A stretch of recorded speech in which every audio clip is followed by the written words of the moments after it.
Where is everybody? We're here. There's more people behind me than there is in front of me. Excuse my back.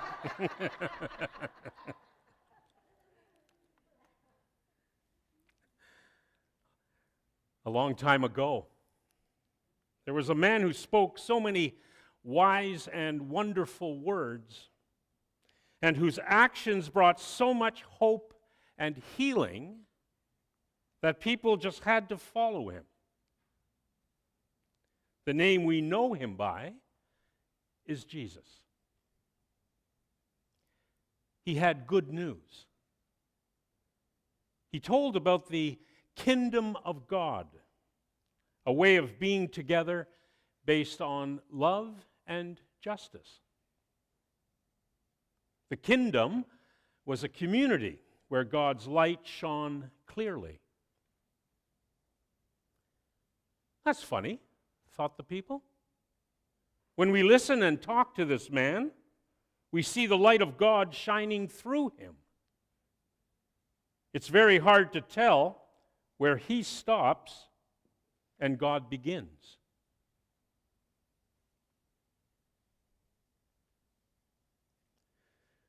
A few short years passed, and the man taught the people.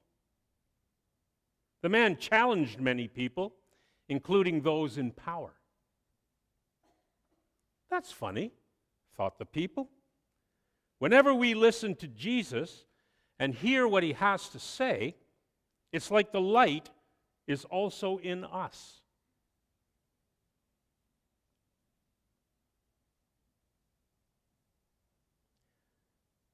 Eventually, the man crossed one too many lines and was executed by the powerful authorities. Soon after the man had been executed, the people started to notice something. That's funny, thought the people. The light of God, as we had experienced in Jesus, is still here.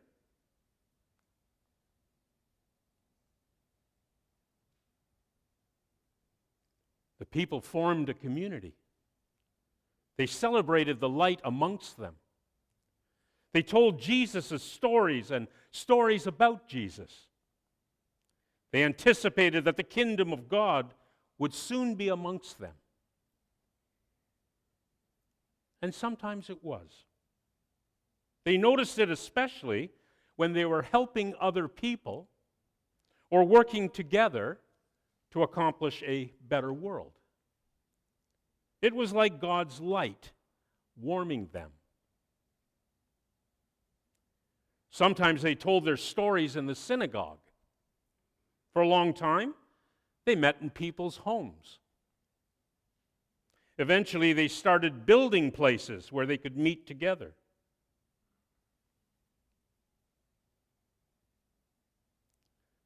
But always there was community and the light of God. And there was love.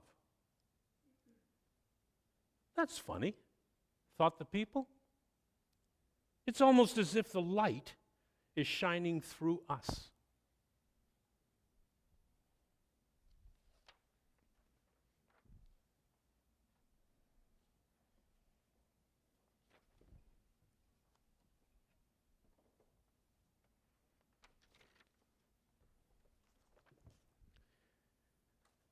Places where the people met, they began to spring up all over the world.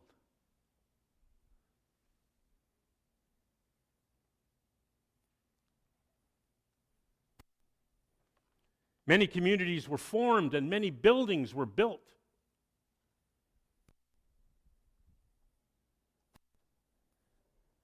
Sometimes the people would get so excited about the gatherings and the places where they met that they would forget about the light.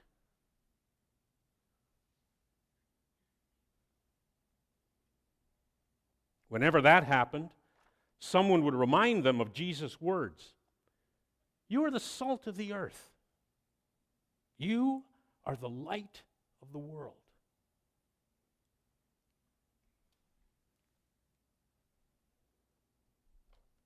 Oh, right, thought the people. It's about the light, not the candle.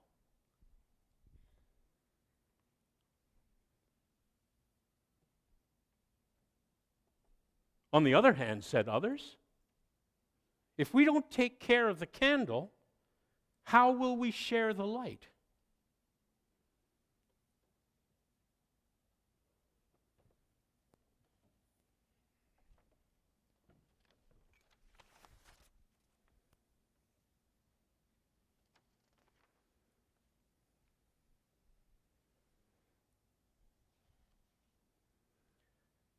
And so it is with us today. We come together to sing and to pray and to tell the stories of Jesus. We come together to work for the greater good all throughout the world. These things are dear to us. We gather in a place that is dear to us because we've experienced God's light here. We take care of the community, and we take care of this place because these are the candles.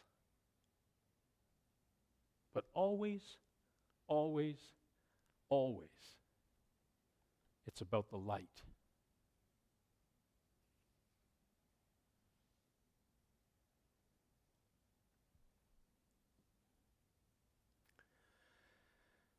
The theme for this year's annual meeting service, is transition or transformation. It is a theme each committee was asked to keep in mind as they prepared their report to you, the congregation. Now, I thought I'd take a moment this morning to explain why I chose this particular theme. If you had a chance to read my message in this year's annual report, you'll know what I think, quote unquote, being a Christian really means. To me, it's more of a verb than a noun. It is less about the state of being as it is about a way of living. I went on to say that being a Christian is an unfortunate turn of a phrase that might better be stated as living as a Christian. That being a Christian really means actively following the model of living we know from Jesus in his life and in his ministry. If the Christ, the Christ in Christian, is to have any impact, we need to take seriously the challenges and the unsettling and upsetting vision for life that Jesus portrays.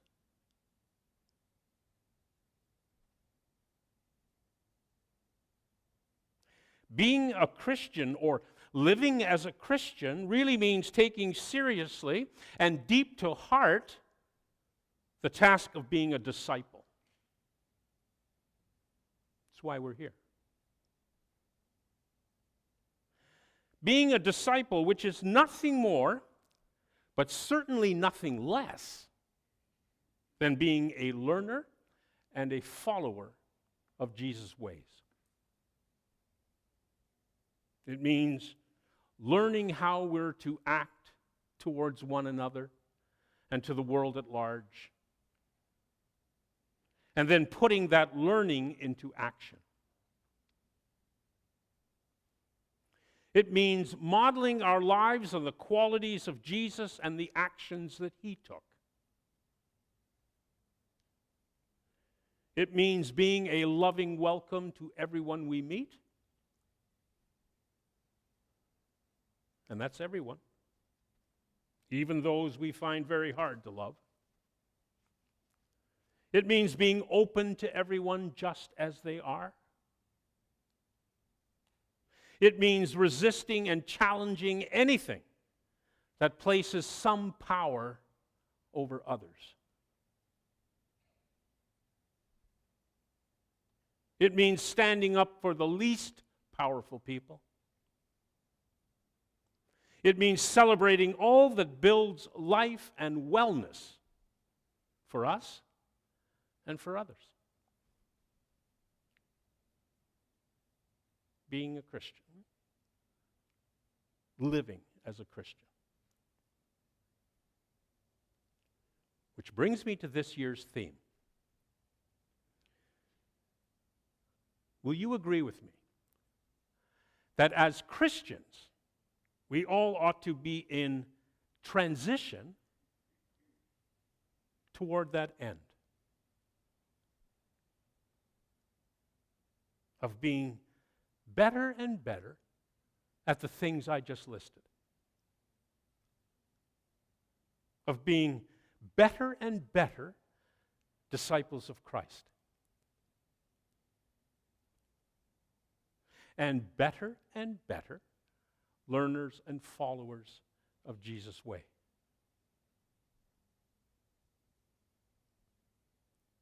Will we ever reach perfection? No. None of us will. But if we continue earnestly in our journeys of transition toward that greater end, I think we will all become better at it. And as a result, be oh so much better for it.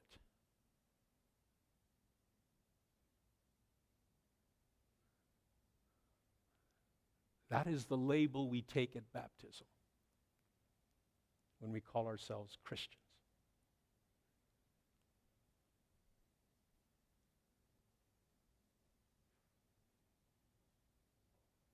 It's time to hear some music.